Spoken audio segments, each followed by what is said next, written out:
Acolyte of Chayula looks insanely strong in terms of defense, but there is actually a huge downside. Let me explain. Now, first we must understand why Acolyte of Chayula looks extremely strong. This has to do with Ravenous Doubts, which is available to you extremely early in the Ascendancy and is going to make your mana leech instant, which is also going to solve all of your mana problems at the same time. This directly plays into the already known keystone of Mind over Matter. In this, all of your damage goes to the mana pool instead of your life or energy shield pool, but in the past, the Mind over Matter has been splitting your damage because only a portion of the damage was going to your mana. That was something that made Mind over Matter extremely strong when you were able to split up the damage partially to the health pool or the energy shield and then partially also to the mana. So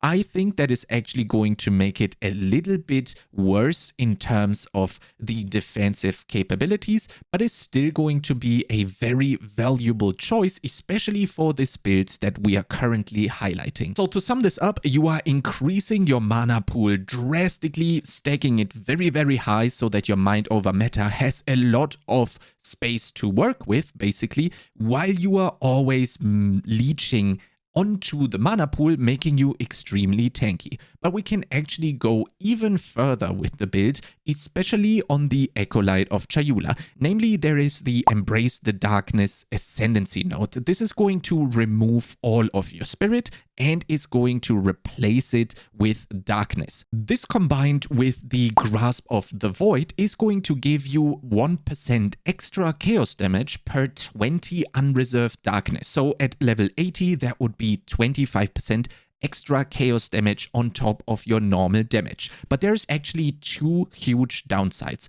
With the Embrace the Darkness, if you get damaged to your life or to your energy shield, you are going to reserve the darkness that is responsible for increasing your chaos damage in the first place every time you're taking damage for 10 seconds. So the idea behind this has to be that all of your damage goes to the mana and doesn't go to life or energy shield, so that you can always profit off of a full darkness bar that is going to give you the most extra chaos damage possible. The second downside here is, though, with the currently available information, is that you have given up your spirit completely to get the extra chaos damage. So with the spirit, you are going to have a lot of possibilities for auras, or also curse auras with the blasphemy support, for example.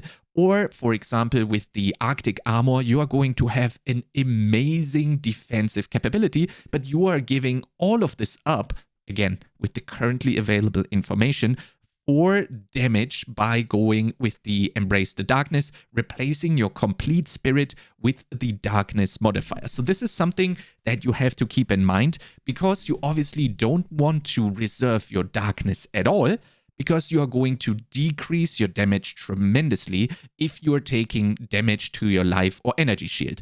Therefore, you have to move all of your damage to the mana, which is possible with Mind over Matter. So you can already see the combo that is going on here, but there is two pitfalls that you need to remember. Now you need to stack a lot of mana, which we currently don't know if it's possible.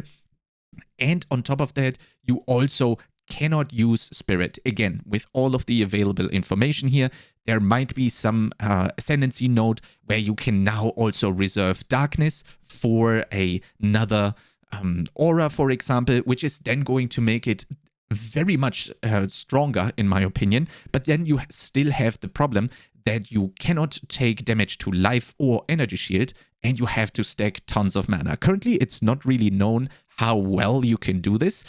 But what is known is that you can actually stack tons of energy shield. The energy shield nodes on the tree are insane. You have energy shield nodes that give you 40% increased energy shield, which is actually amazing. The only problem with this is, though, that you can't really combine it with the Embrace the Darkness, because every time you're taking damage to your energy shield, you are going to reserve your darkness. So that doesn't really flow well together, because you really want to shift all the damage to your mana. And also on top of that, there is going to be a push for going CI when you go energy shield, because chaos damage has actually been changed. Now it no longer bypasses energy shield, which made chaos inoculation mandatory in the past. Now it just deals double damage to energy shield. So you kind of still want to have CI, but again, you can also stack maximum chaos resistance with the Acolyte of Chayula. So there is definitely a lot of back and forth going on with the class,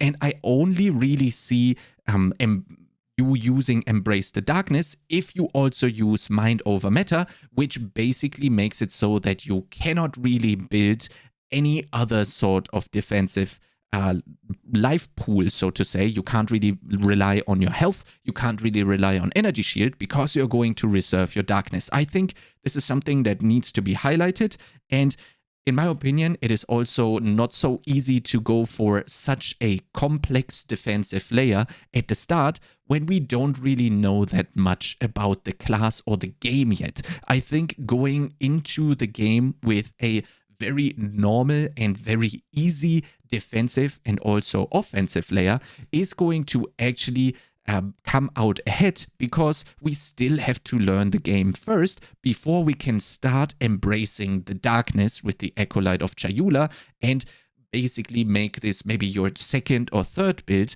after you have understood what actually is going on in the game. I think the shifting of damage to your mana is extremely interesting, and it's definitely something that I'm going to do.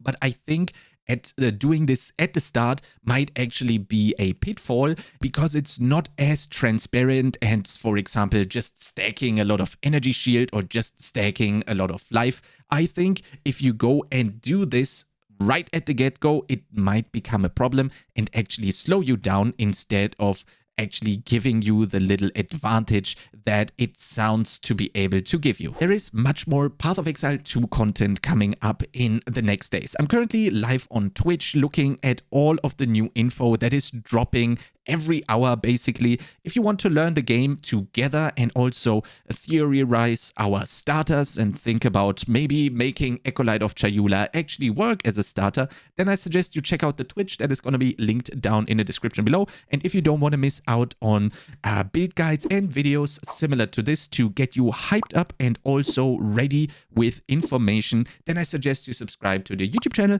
and I'll see you next time.